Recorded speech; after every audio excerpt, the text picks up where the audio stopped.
지난주까지 저희 교회는 하나님이 주시는 팔복의 말씀의 은혜를 받았습니다.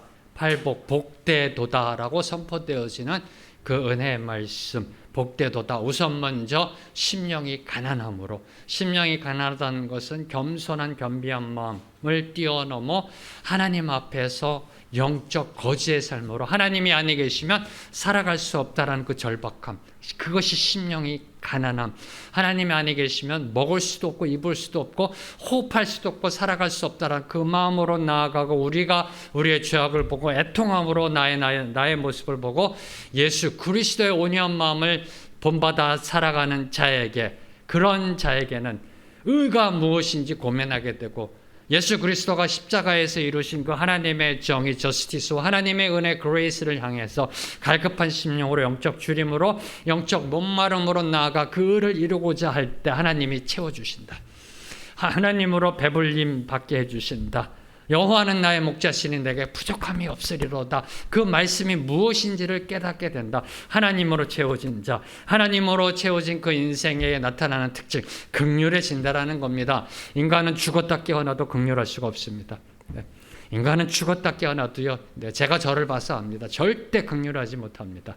계산기 두드리게 되어 있고요, 받은 만큼 돌려주고 싶은 게 인간의 마음입니다. 하나님으로 채워질 때 긍휼해질 수가 있고요, 하나님으로 채워질 때 마음의 청결함이 이루어지고 십자가에서 이루신 화평, 평화를 들고 나아가 화목을 이루는 삶을 살아가며 그 어떤 고난과 그 어떤 핍박과 박해 속에서도 기뻐하고 즐거워하며 나아갈 수 있다라고 예수님은 선포하셨습니다. 그런 자에게 주어지는 축복, 천국이 그들의 것이다. 천국이 그들의 것이다. 예수님은 팔복의 시작, 하나님의 복된 자로 살아가는 자에게 주시는 축복, 천국이 그들의 것이요, 그 팔복의 마침도 천국이 그들의 것이요, 그리고 그 팔복을 요약하며 선포하셨습니다. 그들이 너희가 되어야 한다. 그들이 너희가 되어야 한다.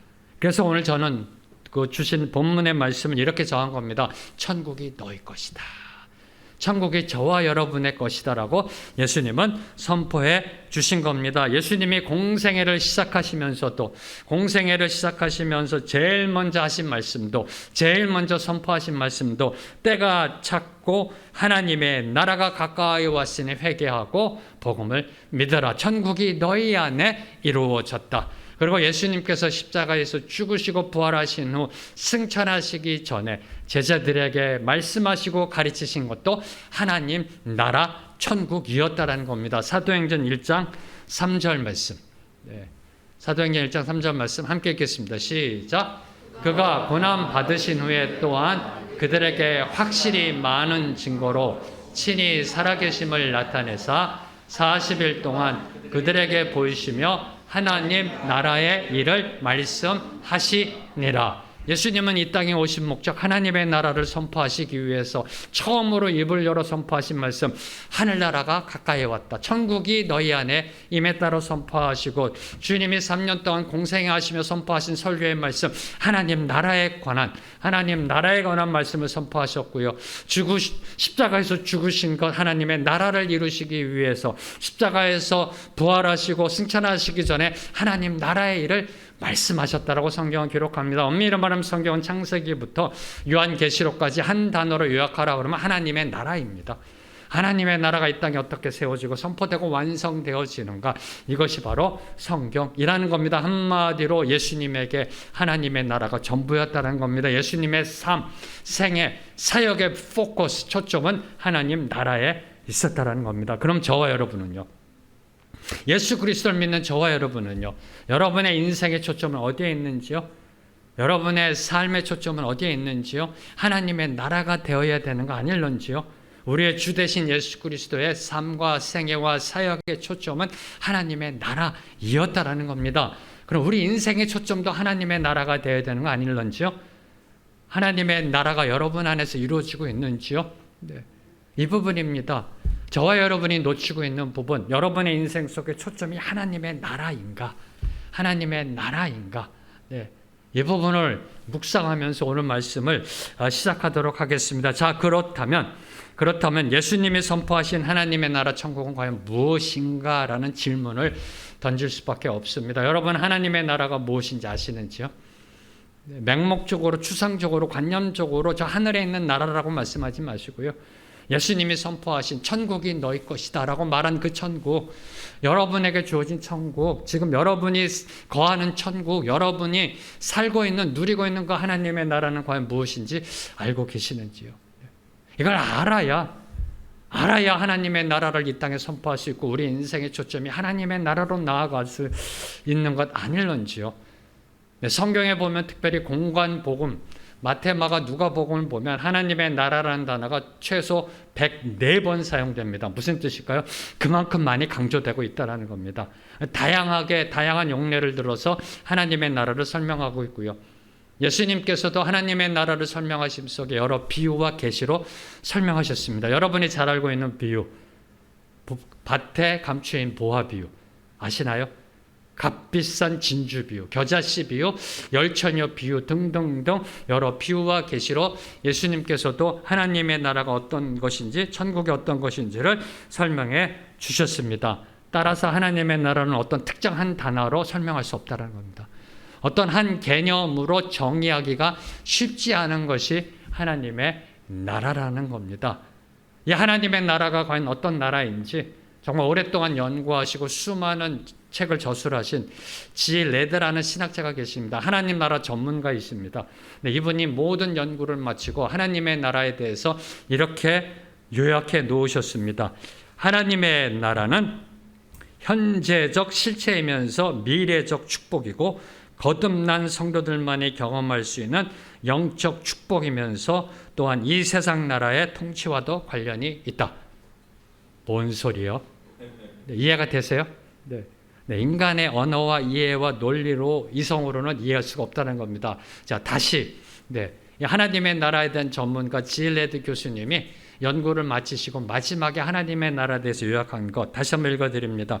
하나님 나라는 현재적 실체이면서 미래적 축복이고 거듭난 성도들만이 경험할 수 있는 영적 축복이면서 또한 이 세상 나라의 통치와도 관련이 있다. 이는 하나님의 나라가요, 저와 여러분 우리 성도들이 실제로 경험할 수 있는 현재적 영역이면서 동시에 미래에 상속받는 축복의 나라라는 겁니다. 예수님이 이 땅에 오심으로 초림 때 오심으로 하나님의 나라가 이 땅에 임했습니다. 그리고 동시에 예수 그리스도의 재림으로 인하여 완성된 그 하나님의 왕국을 의미하고 있는 겁니다. 한마디로 이미라는 현재성, 이미 임했다.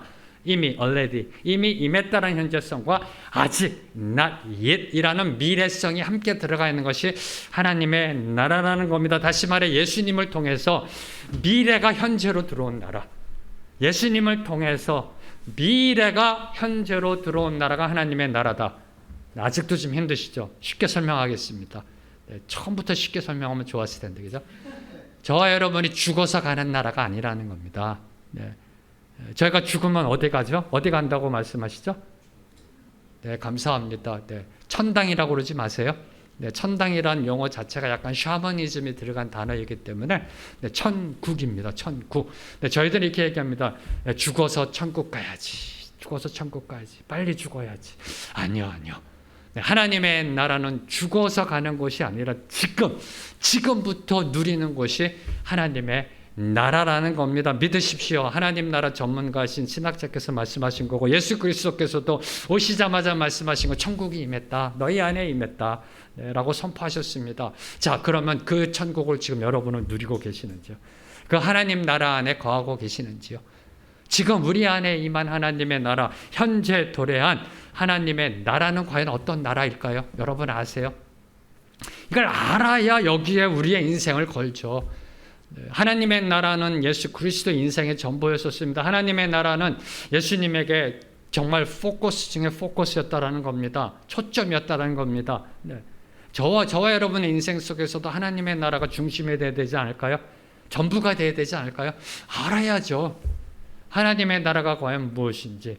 하나님의 나라에 대해서 설교를 하면 최소 1년은 해야 됩니다. 1년은 해야 됩니다. 일전에 온누리교회에서도 이 하나님의 나라에 대해서 설교를 한 적이 있어요. 최소 6개월을 했습니다. 6개월. 쉽지 않은 주제입니다.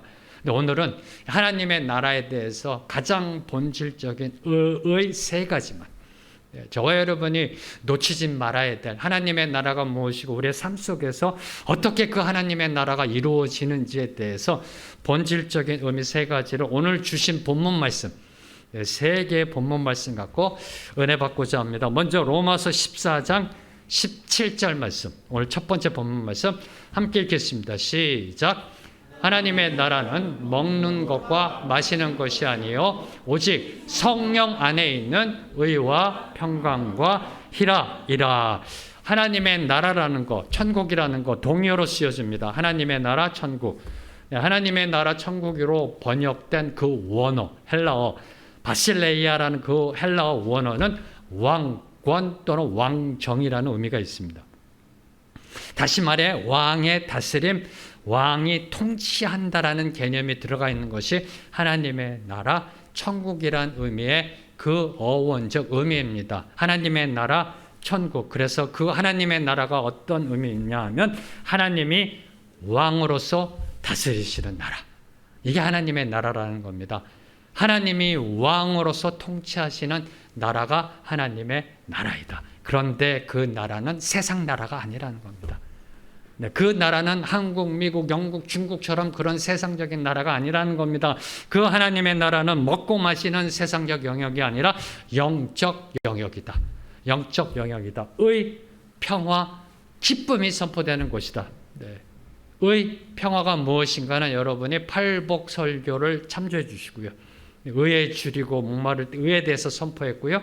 그리고 평화에 대해서는 화평케 하는 자 할 때 평화가 무엇인지 선포했습니다. 바로 이 하나님의 나라는 우리가 성령 안에 거하며, 놓치지 마셔야 될 거, 하나님의 나라는 먹고 마시는 것이 아니라 성령 안에서 의, 평화, 기쁨이다. 우리가 성령 안에 거하며 의를 이루고 예수 그리스도의 십자가를 이루어 나아가는 삶, 하나님의 정의와 하나님의 은혜를 선포하며 나아가는 삶, 나에게는 진리의 잣대, 남에게는 은혜의 잣대를 들이대며 나아가는 삶, 그리고 예수님이 이루신 평화를 우리의 삶 속에서 선포하며 나아가는 삶, 그리고 그 어떤 상황 속에서도 기쁨을 누리며 나아가는 삶을 통해 보여지고 구현되고 증거되는 나라가 하나님의 나라라는 겁니다. 이게 바로 하나님의 나라라고 사도 바울께서 선포하고 계신 겁니다. 한마디로 하나님의 나라는 성령이 우리 안에 임하심으로 이루어지는 영적 나라라는 겁니다. 영적 나라. 그러나 그 나라는 우리 마음 안에만 있는 것이 아닙니다. 그 나라는 우리 심령 안에만 있는 것이 아니라 우리의 바깥 삶으로 드러나게 되어 있다는 겁니다. 이게 의, 평화, 기쁨이란 단어입니다. 다시 선포합니다. 하나님의 나라는 성령 안에 거함으로 이루어지는 영적 나라입니다. 세상적인 나라가 아닙니다. 그런데 그 나라는 우리 마음 안에만 있는 것이 아니라 마음 안에 이루어짐으로 우리의 바깥 삶으로 드러나는 것. 그 나라가 드러나게 되어 있다라는 겁니다. 그래서 세상은 다섯 번째 복음서를 보고자 하는 겁니다. 무슨 소리냐고요? 지금 21세기 세상 사람들은 복음을 듣지 않습니다. 교회의 책임이 큽니다. 사실은요. 더 이상 복음을 듣고자 하지 않습니다.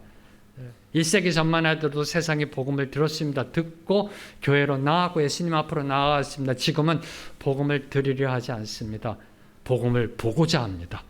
복음을 보고자 합니다. 저와 여러분의 삶 속에 진짜 하나님의 나라의 모습이 있는지, 저와 여러분이 천국 시민된 자의 삶을 살고 있는지, 저와 여러분이 진짜 하나님의 백성인지 예수 그리스도의 제자인지 보고자 합니다. 그래서 저와 여러분의 삶이 다섯 번째 복음서가 되는 겁니다. 마태, 마가, 누가, 요한 복음을 들으려고 하지 않습니다. 다섯 번째 복음서인 저와 여러분의 삶을 통해 하나님의 나라가 실제인지 진짜인지를 보고자 하는 것입니다. 우리가 진짜 천국 시민인지 하나님 나라의 백성인지를 보고자 하는 것, 다시 말해 하나님의 나라가 말이 아니라 삶의 능력으로 증거되는지 보고자 한다라는 겁니다. 그래서 두 번째로 이 땅에 임한 하나님의 나라는 고린도전서 4장 20절 말씀. 함께 선포합니다. 시작. 하나님의 나라는 말에 있지 아니하고 오직 능력에 있습니다. 하나님의 나라는 말에 있지 아니하고 오직 능력에 있다. 하나님의 나라는 성령 안에서 이루어지는 영적 나라이다. 근데 그 영적 나라는 말로써 이루어지는 나라가 아니라 능력으로 선포되며 세워지며 증거되는 나라라는 말씀입니다. 네, 사도 바울 서신서를 보면요, 이 당시 고린도 교회, 지금 사도 바울께서는 이 고린도전서 4장 20절 이 말씀은 고린도 교회 보낸 그 편지에 기록된 하나님의 말씀입니다. 그래서 그 당시 고린도 교회 성도들을 보면 헬라 철학, 헬라 문화의 영향을 받아서요, 웅변술과 그리고 언어술에 상당히 능하였고 특히 말의 지식과 지혜를 중요하게 여겼습니다. 그래서 이 고린도 교회가 어떤 교회냐 하면은 이렇게 생각하십니다. 21세기 대도시 교회의 모습. 대도시의 교회의 모습과 거의 유사한 모습이 당시 고린도 교회의 모습입니다. 따라서 교회 안에서요, 함부로 말을 하지 않았습니다. 함부로 말을 하지 않았고요. 늘 항상 조심하면서 지식과 교양 있는 언어를 사용하였습니다. 교회 안에서 교양 있는 말을 했고요. 배운 자답게 학식 있게, 그리고 세상적 지식과 그 지혜의 풍부함으로 드러내는 그런 언어를 사용하며 신앙생활을 했다라는 겁니다. 그런데 문제는 그들의 삶이 그들의 세련된 언어에 비해 형편없었다는 사실입니다. 오늘날 21세기 대도시, 도시 교회들의 모습, 대형 교회들의 모습, 예배 드릴 때 보면 전부 다 교양 있어 보입니다. 넥타이 매고 있고요. 옷도 잘 말쑥하게 차려 있고요. 그리고 말 한마디 한마디에도 교양 있게 말씀들 하십니다. 대부분의 성도님들, 제가 여태까지 만나본 성도님들 단 한 분도 예외 없이 집에서 하시는 대로 말 안 하시더라고요. 교회 와서는. 집에서 하시는 대로 안 하세요. 행동이건 언어건요, 집에서 하신 대로 안 하세요. 교회 오면 달라져요. 달라집니다. 교양이 있으시고요. 말 한마디 한마디도 조심해서 합니다. 잘못하면 내 인격이 떨어질 수도 있으니까. 깔봄 당할 수도 있으니까. 한마디 한마디 지혜 있게 말씀하려고 하죠. 이게 바로 지금 고린도 교회 모습이라는 겁니다. 그 당시 사회 문화 자체가 또 이 언어에 있어서 지혜와 지식을 추구하던 사회였기 때문에, 그런데 그들의 삶은 그들의 언어에 비해 형편없었다라는 겁니다. 서로가 서로를 불신합니다. 사도 바울 서신서를 보면 당을 짓고 서로 싸웁니다. 교만을 내세웁니다. 심지어 당시 헬라 철학을 받아들입니다. 오늘날 21세기가 포스트 모더니즘을 받아들이고 종교 혼합주의를 받아들이고 상대주의를 받아들여서 기독교와 융합시켜 놓은 것처럼 당시 육과 영이 분리되어져 있다라는 초기 영주주의를 받아들입니다. 무슨 뜻이냐고요? 영은 거룩하고 육은 더럽다. 이 철학을 받아들입니다. 어차피 육은 더럽다. 구원받는 건 영이다. 그러니 어떻게 된다? 아무렇게나 살아도 된다. 육은. 이런 헬라 철학 사상이 교회에 들어와서요, 영만 거룩하면 된다, 영만 깨끗하면 된다 해서 그 육신의 탐욕을 추구하는 사람들도 이 고린도 교회에 있었다라는 겁니다. 말은 번지르하게 잘합니다. 말은 세련되게 잘합니다. 말은 교양 있게 합니다. 근데 그들의 삶의 모습은 서로 분파를 나누고 당을 짓고 교만을 내세우며 육신적 탐욕을 추구하는 삶의 모습이었다는 겁니다. 이런 자들의 삶의 모습을 고린도전서 6장 9절과 10절을 보면, 고린도전서 6장 9절과 10절을 보면 사도 바울은 10가지의 방정의 모습으로 고린도 교회 성도들의 모습을 요약합니다. 10가지의 방정의 모습: 음행, 우상숭배, 간음, 탐색, 남색, 도적, 탐욕, 술취함, 모욕함, 속여, 빼앗음. 다시 읽어드릴까요?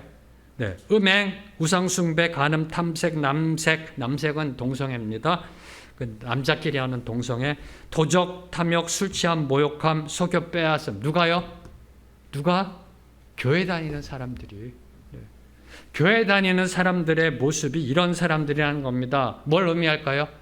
고린도 교회는 이는 일요일만 믿는 척한 교회였다는 겁니다. 저는 이 교회에다가 주일이란 단어도 붙이기가요. 네, 너무 하나님 앞에 송구스럽더라고요.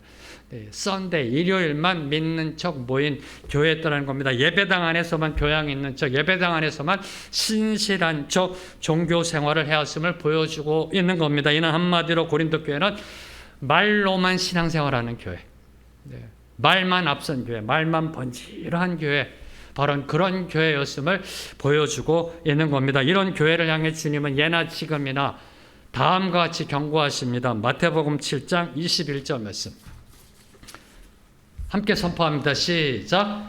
나더러 주여 주여 하는 자마다 다 천국에 들어갈 것이 아니요 다만 하늘에 계신 내 아버지의 뜻대로 행하는 자라야 들어가리라. 네. 이 말씀을 읽는데 한 분도 충격받는 분이 안 계세요. 네.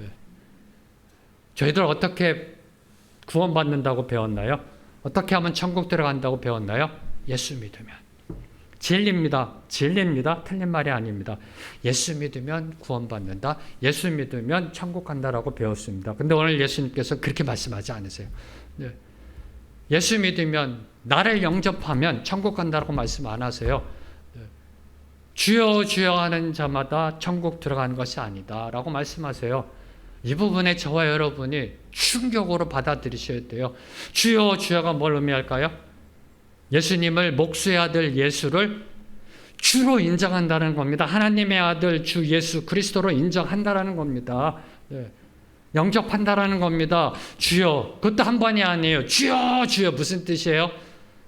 주님을 열정적으로 신앙생활하고 있다는 겁니다. 주님을 열정적으로 정말 열심을 다해 신앙생활하고 있다는 겁니다. 금요철에 와서 기도하는 겁니다. 밤새도록 기도한다는 겁니다. 주여 주여 새벽마다 제단 쌓으면서 주여 주여를 외친다는 겁니다. 그런데 천국 못 들어간다는 겁니다. 좀 충격으로 좀 다가오셔야 된다는 얘기예요. 네. 이게 엄청난 충격이라니까 지금요. 주여 주여 하는 자마다 다 천국에 들어갈 것이 아니라는 겁니다. 다만 하늘에 계신 내 아버지의 뜻대로 행하는 자라야 들어가리라라고 말씀하고 계시는 겁니다. 예수님을 주라 시인하며 제 아무리 부르짖고 열정적으로 기도한다 하더라도 하나님의 뜻에 맞게 살아가는 삶의 신앙이 없으면 천국에 들어갈 수 없다라는 충격적인 선포입니다. 예수님 믿으면 구원받습니다. 예수님 믿으면 천국 갑니다. 이 머리의 신앙이 가슴을 쳐야 된다는 겁니다. 은혜 받는 가슴, 은혜 받음으로 나아가야 되고 은혜 받음 속에 멈춰 있으면 안 되고 어디로 가야 된다? 손과 발로 나아가 삶으로 그 믿음이 보여져야 한다는 겁니다. 근데 저는 감사하게도 우리 생명의 길교회 모든 성도님들은 이 믿음, 삶으로 보여주는 하늘에 계신 내 아버지 뜻대로 행하는 자임을 선포합니다. 네. 그래서 이렇게 하면 늘 저는 두렵다니까요. 네. 몇 분밖에 아멘 안 하시잖아요. 네. 아멘 안 한 분 어떻게 이거요? 네. 네. 다시 선포합니다. 네. 여러분 모두는 하나님의 뜻에 맞게 살아가는 삶의 신앙인이십니다. 아멘. 할렐루야. 네. 우리 천국에서 다시 만나야 될 거 아닌가요? 네. 이 두렵다라니까요. 지금 이 부분이 정말 두려운 부분입니다. 금요 철야하는데 못 들어간다니까요. 네. 주여 주여 하는데 못 들어간다니까요. 네. 그래서 사도 바울께서 선포하신 겁니다. 하나님 나라에 속한 성도, 하나님의 참된 백성, 구원받은 자의 정체성은 입술의 말이 아니라 행함의 능력에 있다. 네. 이게 하나님의 나라라는 겁니다. 하나님의 나라는 말이 아닌 능력에 있다라고 말씀하신 겁니다. 자, 그러면 하나님의 백성에게 나타난 그 능력은 뭘까요? 하나님 나라에 속한 참된 백성에게 나타난 능력은 뭘까요? 여러분에게 어떤 능력이 나타나고 있는지요? 네. 여러분 구원받으셨잖아요.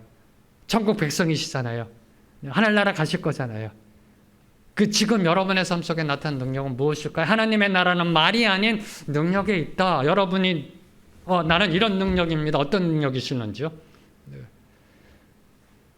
저는 이 부분을 묵상하면서 특별히 그 알티 켄달 목사님이 말씀하신 능력. 알티 켄달 목사님은 그 마틴 로이드 존스 목사님의 후임으로요. 그 영국에 있는 웨스트민스터 채플에서 25년 동안 담임 목사님 하신 목사님이시고 특별히 성령에 대해서 체험하시고 증거하시고 많은 책을 저술하신 목사님이십니다. 특별히 이 알티 켄달 목사님이 쓰신 거룩한 불이라는 책에 보면은 바로 이 능력에 대해서 세 가지로 요약해서 설명합니다. 저도 이 부분에 100% 동의합니다. 하나님 나라에 속한 성도가 보여주는 능력, 첫 번째 초자연적인 능력, 두 번째 내적 능력, 세 번째 복음의 증인으로 나아가는 능력. 이 세 가지의 능력은 기본적이다. 이 세 가지의 능력이 나타난다라고 선포하고 있습니다. 자, 첫 번째로 초자연적인 능력, 우리 성도들에게 나타나는 초자연적인 능력. 성경을 보면 예수님은 하나님의 나라는 눈에 보이는 것이 아니다라고 말씀하셨습니다. 여기 있다 저기 있다 현혹되지 마라, 보이지 않는 나라이다. 그런데 성령의 능력은 간혹 우리 눈에 보이게 물리적으로 가시적으로 나타난다는 겁니다. 대표적인 것이 2000년 전 마가의 다락방에 임했던 성령 강림. 마가의 다락방에 120명에게 임했던 그 성령의 능력은, 초자연적인 능력은 눈으로 보고 귀로 듣고 피부로 느꼈다라는 겁니다. 그리고 더 나아가 120명의 제자들은 성령이 이끄시는 대로 방언이 터져 방언으로 하나님의 나라에 대해서 증거했다라고 선포되어 있습니다. 이때 방언은 지금 저와 여러분이 하고 있는 그런 방언이 아닙니다. 2000년 전에 예수의 제자들 120명이 했던 방언은 저 다른 나라들의 언어로 이야기했다는 겁니다. 그래서 저쪽 다른 나라에서 살던 유대인들이 왔을 때 놀랬다는 겁니다. 어떻게 그 언어로 하고 있지? 네. 각 나라 언어로, 아프리카 언어로, 저 남미의 언어로, 그 언어로 다 지금 방언으로 하나님의 나라를 선포했다는 겁니다. 이 초자연적인 능력이 임했다라는 겁니다. 베드로와 바울은요, 성령의 임하심으로 병든 자를 고치고 죽은 자까지 다시 살리는 성령의 이적을 체험하고 증거했다라고 성경은 기록되어져 있습니다. 자, 그러면 하나님 나라에 속한 자에게 드러나는 그 초자연적인 능력을 통하여 하나님의 나라가 세워졌는가? 어떻게 생각하시는지요? 이 초자연적인 능력으로 하나님의 나라가 세워졌는가? 이 질문을 받고 이렇게 질문할 수가 있습니다. 이스라엘의 백성들이 출애굽 시 애굽에서 있었던 하나님의 10가지 재앙을 경험하고 홍해가 갈라지는 기적을 경험하고 만나가 내리는 기적을 경험하고 그들의 삶이 하나님의 백성다운 삶으로 변화되었는지요? 예수님의 병고침의 기적, 오병이어의 기적, 죽은 자를 다시 살리신 그 기적을 통해 유대인들의 삶은 과연 얼마나 변화되었는지요. 기억하십시오. 예수님의 초자연적인 기적을 경험했던 유대인들이 예수님께서 예루살렘에 입성하실 때 호산나를 외칩니다. 호산나 호산나. 그러나 그 호산나의 외침은 채 일주일도 지나지 않아 십자가에 못 박아라로 바뀌었다는 사실. 네. 예수님께서 오병이어의 기적만 하더라도 최소 2만 명이 그 기적을 경험했습니다. 네. 남자만 5천 명. 그들이 예수님이 예루살렘 성에 입성하니까 호산나 호산나 나의 구세주에 어서 오시옵소서, 우리를 해방시켜 주시옵소서, 회복시켜 주시옵소서라고 외쳤던 그 함성이 채 5일도 지나지 않아 crucify him, 십자가에 못 박아라 못 박아라.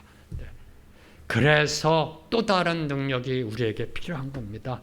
그 능력을 내적 능력이라고 말씀하고 계시는 겁니다. 이 내적 능력은 알티 켄달 목사님에 의하면은 성령이 내주하시며 그 성령의 순종함으로 주어지는 능력이다. 하나님의 백성을 통해 나타나는 능력, 초자연적인 능력, 그 다음에 내적 능력이 있다는 겁니다. 이 내적 능력이 본질적 능력이라는 겁니다. 저는 이 내적 능력을 이렇게 정의했습니다. 성령으로 살고 성령으로 행하는 능력이다. 성령으로 살고 성령으로 행하는 능력이다라는 겁니다. 자, 이 능력, 지금 여러분의 머릿속에 떠오르는 인물이 있는지요? 야, 이 내적 능력, 성령으로 살고 성령으로 행하는 능력을 보여주는 사람, 맞아, 이분은 그런 분이야, 이 사람은 그런 사람이야, 떠오르는 분이 계시는지요? 저는 이 부분을 묵상하면서 그냥 망설임 없이 그냥 떠오른 인물이 요셉이라는 인물이었습니다. 성경 인물 중에 이 능력을 보여준 대표적인 인물은 요셉입니다. 자, 요셉은 날마다 하나님과 동행하던 신앙인이었습니다. 형통한 삶을 살았던 신앙인이었습니다. 요셉은 날마다 하나님께 경배했고 예배했고요. 그 신앙인으로 살아갔습니다. 누가 이걸 인정하나요? 애굽의 12대장, 그 주인이었던 보디발, 감옥 간수 간수장, 그리고 애굽의 왕 바로가 요셉이 참다운 신앙인임을 인정합니다. 뭘 보고요? 요셉이 날마다 성경 통독하는 걸 보고요? 요셉이 날마다 성경을 읽는 소리를 듣고요? 기도하는 소리를 듣고요? 아니요. 삶을 보고, 그의 삶을 보고 하나님이 동행하시는 형통한 사람임을 인정했던 겁니다. 한마디로 경건의 모양이 아니라 경건의 능력이 무엇인지를 보여준 사람이 바로 요셉이라는 겁니다. 자, 그럼 요셉은 어떻게 그런 능력 있는 삶을 살아갈 수 있었을까요? 어떻게 그런 능력 있는 삶을 살아낼 수 있었을까? 창세기 41장 38절 말씀. 창세기 41장 38절 말씀 함께 읽겠습니다. 시작. 바로가 그의 신하들에게 이르되 이와 같이 하나님의 영에 감동된 사람을 우리가 어찌 찾을 수 있으리요 하고, 요셉은 바로 하나님의 영에 감동된 사람이었던 겁니다. 하나님의 영에 감동된 사람, 성령이 임함으로 성령이 이끌리시는 대로 성령의 순종함으로 그 능력을 보여준 사람, 성령으로 행하고 성령을 따라가며 성령의 능력을 보여준 사람이었다라는 겁니다. 바로 내적 능력, R.T. 켄달 목사님의 정의로 하면 내적 능력이 있었던 사람, 그 내적 능력이 있었던 요셉은요, 하나님의 살아 역사하심을 증거합니다. 그렇죠? 애굽의 왕 바로가 누군가요? 당시 우상으로 숭배받던, 신으로 추앙받던 사람이라는 겁니다. 애굽은 종교 혼합주의, 종교 다원주의로 수많은 우상이 있었던 곳입니다. 우상이 만연했던 곳입니다. 애굽 왕 바로도 우상으로 숭배받던 위치에 있었던 사람입니다. 그 바로가 이야기합니다. 하나님이 살아있다, 저 안에. 저 요셉이라는 사람 안에 하나님의 영이 있다. 하나님을 인정하게 만들었습니다. 이게 내적 능력 있는 자의 모습입니다. 그리고 더 나아가 애굽의 총리가 되어 온 세상을 기근으로부터 구원합니다. 그리고 더 나아가 공정한 경제체제와 효율적인 세제체제를 만듭니다. 그래서 애굽 백성들이 애굽에서 안정적인 삶, 생업에 평안하게 종사할 수 있도록 모든 재반 조치를 취한 사람이라는 겁니다. 이게 성령에 감동된 사람, 이게 하나님 나라에 속한 능력 있는 사람의 모습이라는 겁니다. 교회 안에서만이 아니라 세상이 인정하는 사람, 일터와 일상에서도 세상에서도 성령의 이끌림 받아 성령의 능력을 보여주는 사람, 이 사람이 바로 내적 능력 있는 사람, 하나님 나라 안에 거하는 사람, 하나님을 소유한 사람, 하나님의 참된 백성된 자의 모습이라는 겁니다. 다시 한번 선포합니다. 교회 안에서만이 아닙니다. 요셉은 하나님의 살아계심을 증거했을 뿐만 아니라 봐라 하나님의 영이 있는 사람이다. 애굽 왕 바로로 하여금 하나님의 계심을 증거케 한 그 놀라운 일을 했을 뿐만 아니라 애굽 총리로 기근해서 백성들을 구원했고, 더 나아가 경제 체제를 개편하고 세제 체제를 개편해서 애굽 백성들이 평안하게 생존에 생업에 종사할 수 있도록 만들어 준 사람, 이게 성령의 능력 있는 사람이라는 겁니다. 교회 안에서뿐만 아니라 일터와 일상에서도 하나님의 이끄시는 대로, 성령의 이끄시는 대로 성령의 능력을 나타내 하나님의 나라를 증거하는 사람. 그럼 지금 여러분은 여러분의 일터와 일상에서 무슨 일을 하고 계시는지요? 그럼 지금 여러분의 일터와 일상에서 어떤 모습으로 살아가고 계시는지요? 어떤 모습으로 살아가고 계시는지요? 일터와 일상에서, 교회 안이 아니라 일터와 일상에서. 이 질문은요, 여러분이 지금 무엇을 하고 있느냐를 질문하는 게 아닙니다. 무엇을 하고 있느냐가 아니라 지금 여러분 안에 계시는 주님이 요즘 어떤 일을 하고 계시는지 알고 계시는가, 이 질문입니다. 여러분 안에 계시는 성령님이 지금 어떤 일을 계획하고 계시고 어떤 일을 이루시고자 하시는지 여러분이 알고 계시는가? 내 안에 계신 주님이 나를 통해 어떤 일을 하고 있느냐를 아는 사람이 성령의 능력에 이끌림 받는 삶, 하나님의 참된 백성의 삶, 요셉처럼 세상을 향해 하나님의 나라를 증거하는 사람이라는 겁니다. 대단한 것이 아닙니다.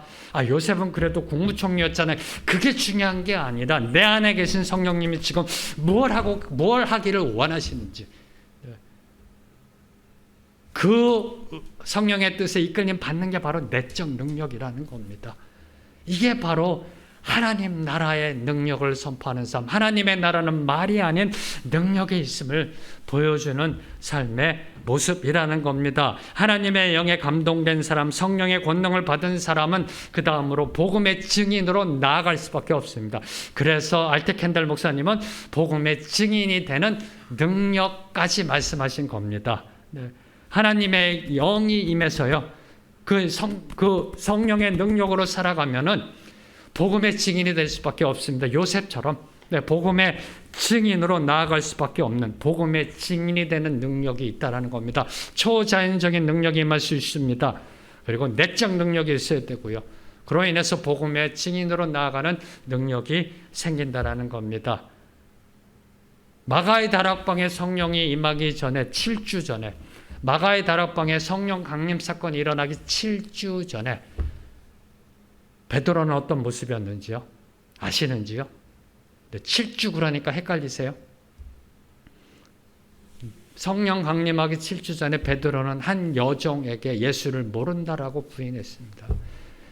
고개 푹 숙이고 수치와 모욕을 당했던 베드로, 성령이 임하고 성령의 권능을 받자 오순절날 예루살렘에 모인 유대인들을 향해 담대하게 일어나 자신이 부인했던 예수 그리스도의 복음을 선포하고 그들을 회개시켰습니다.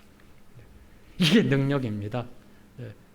성령의 권능을 받은 제자들은 산헤드린 공회에 붙잡혀 가서도 그 앞에서도 복음을 선포합니다. 산헤드린의 공회의 그 위협과 폭력 앞에서도 담대하게 복음을 전합니다. 매를 맞고 돌아오는 길에도 기뻐하며 영광으로 여기며 돌아왔습니다.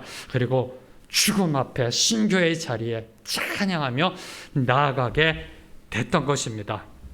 그래서 세 번째로 이 땅에 임한 하나님의 나라는 성령의 권능을 받은 자를 통해 증거되고 확장되는 나라입니다. 이 땅에 임한 하나님의 나라는 의와 평화, 기쁨을 누리는 영적 나라이고요. 그 영적 나라는 우리 안에 내주어지고 계신 성령의 능력으로 선포되는 나라이고, 그리고 마지막으로 성령의 권능을 받은 자를 통해 확장되는 나라이다. 사도행전 1장 8절 말씀. 함께 읽겠습니다. 시작. 오직 성령이 너희에게 임하시면 너희가 권능을 받고 예루살렘과 온 유대와 사마리아와 땅끝까지 이르러 내 증인이 되리라 하시니라.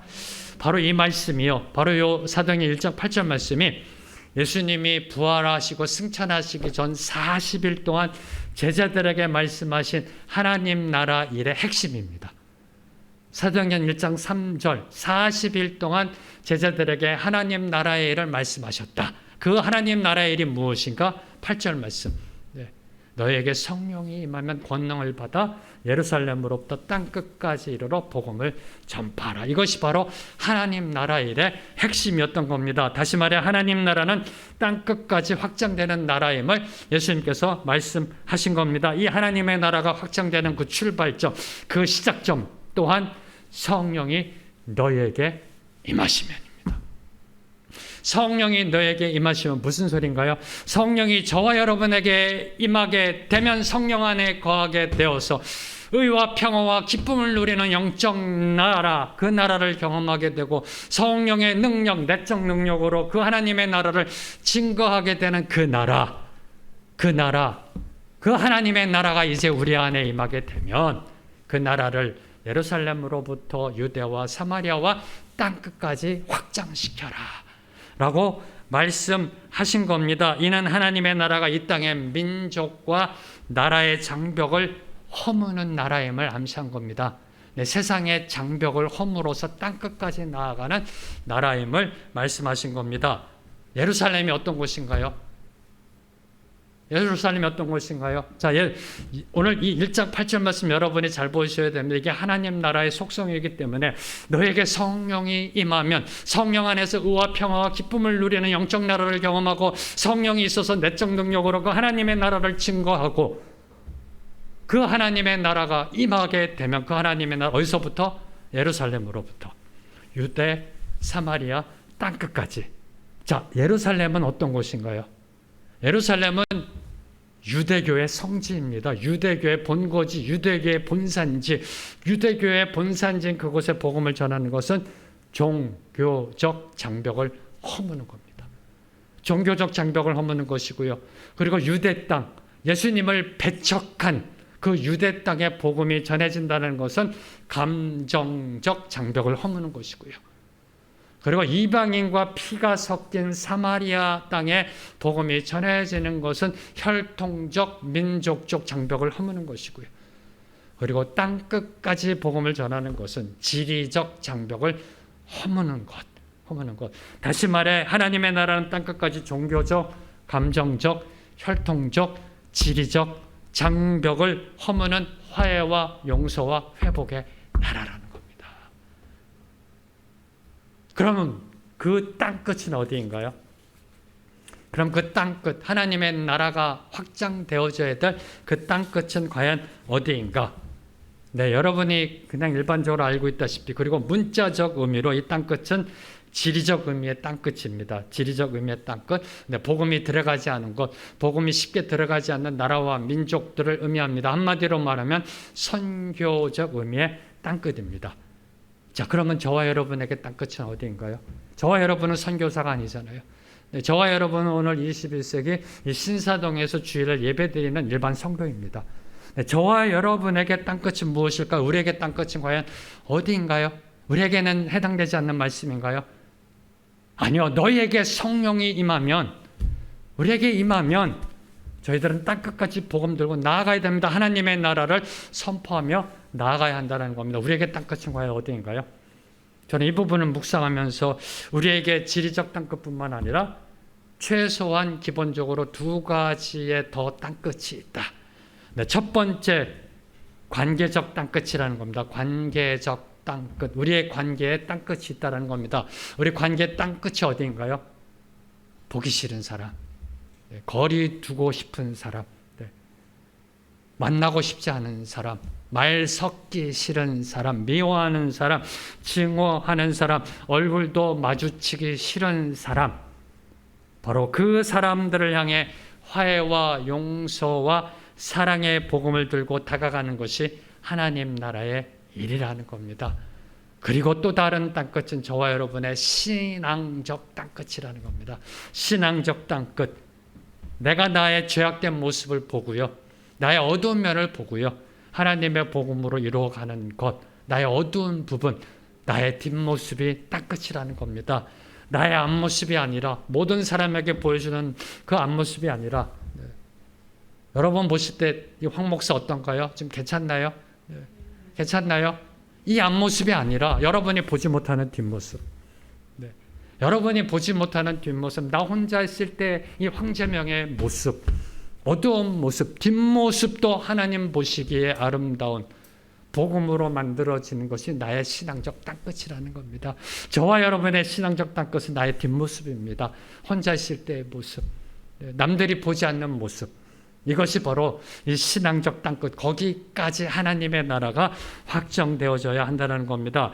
우리 신앙의 땅끝은 나의 뒷모습입니다. 우리의 관계의 땅끝은 내 옆입니다.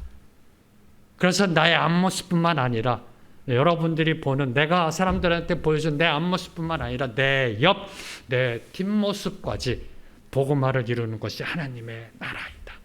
하나님의 나라이다. 라고 오늘 말씀은 저와 여러분에게 선포하고 있는 겁니다. 사랑하는 성도 여러분, 오늘 말씀을 맺도록 하겠습니다. 하나님의 나라는 심령이 가난하고요, 그리고 죄악에 대해 통하며 예수님을 닮아 온유하고 하나님의 의에 대해서 줄이고 목말라하며 긍휼을 베풀고 마음이 청결하며 그리고 화목을 이루며 고난과 박해 속에서도 기뻐하며 즐거워하는 자에게 주어지는 하나님의 축복입니다. 그 축복의 나라, 하나님의 나라는 성령 안에서 의, 평화, 기쁨이고요. 그리고 말이 아닌 성령의 능력으로 증거되는 나라이고요. 성령의 권능을 받아 땅끝까지 확장되는 나라입니다. 한마디로 성령이 임해야 시작되는 나라가 하나님의 나라. 하나님의 나라는 성령의 임함으로 시작된다는 겁니다. 그래서 저는 오늘 여러분과 함께 성령이 임하기를 사모하면서 찬양하기를 원합니다.